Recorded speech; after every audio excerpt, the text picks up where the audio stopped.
The sound of an old door creaked open, revealing the musty scent of the attic in Eleanor's inherited Victorian home. Dust motes danced in the slivers of sunlight that fought their way through grimy windows. After years of renovation, every corner of the house had become familiar, save for one detail: a locked door on the second floor that showed no signs of ever having existed on the original blueprints. As Eleanor stood before it, the brass doorknob gleamed cruelly in the dim light. She had first spotted the door when she was hauling boxes from a family estate sale. It seemed to taunt her, its surface smooth and unassuming, a sharp contrast to the weathered walls around it. The air felt heavier here, as if the house were holding its breath, waiting for an answer to a question only it could hear. Pushing her ear against the door, she strained to listen. A faint murmuring floated through the wood. It seemed to pulse with possibility, wrapping around her thoughts like fog. Suddenly the temperature dipped, sending a shiver up her spine, and in that moment she swore she could smell the fragrant hint of overripe fruit, an odor that lingered far too long. Eleanor couldn't resist. The intrigue gnawed at her.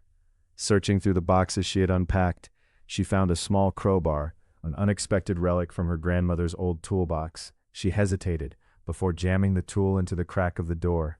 The wood splintered, and with a sharp exhale, the door swung open. Before her lay a pitch-black room, the air stale and suffocating. She flicked on her flashlight, its beam slicing through the darkness.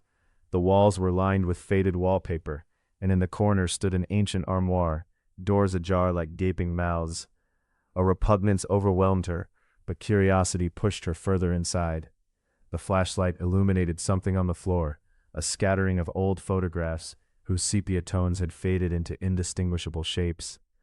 As she knelt to gather them, one caught her eye, a portrait of a woman with a serene expression, but the woman's face had been scratched out deliberately, as if someone wished to erase her from memory, or perhaps from existence altogether. Heart-pounding, Eleanor suddenly felt the hairs on her arms stand on end. An icy whisper darted past her ear, sending chills through her. She turned sharply as the door slammed shut behind her, locking her in darkness.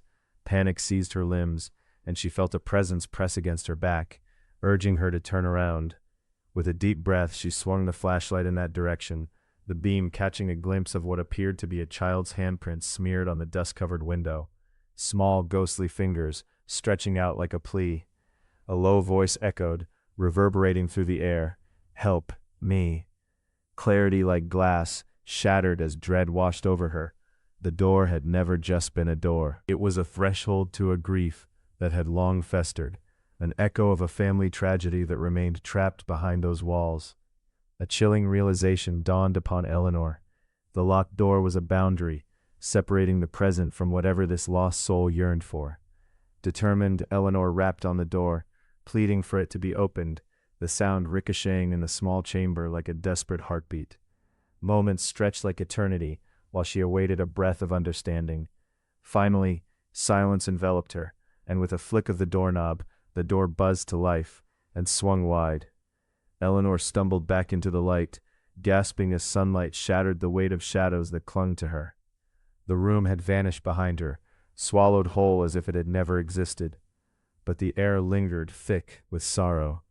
Standing before the silent doorway, Eleanor realized she had inherited more than just walls. She had become the keeper of a covenant, a promise to remember the history held by the house, her family secrets tangled within its wooden veins.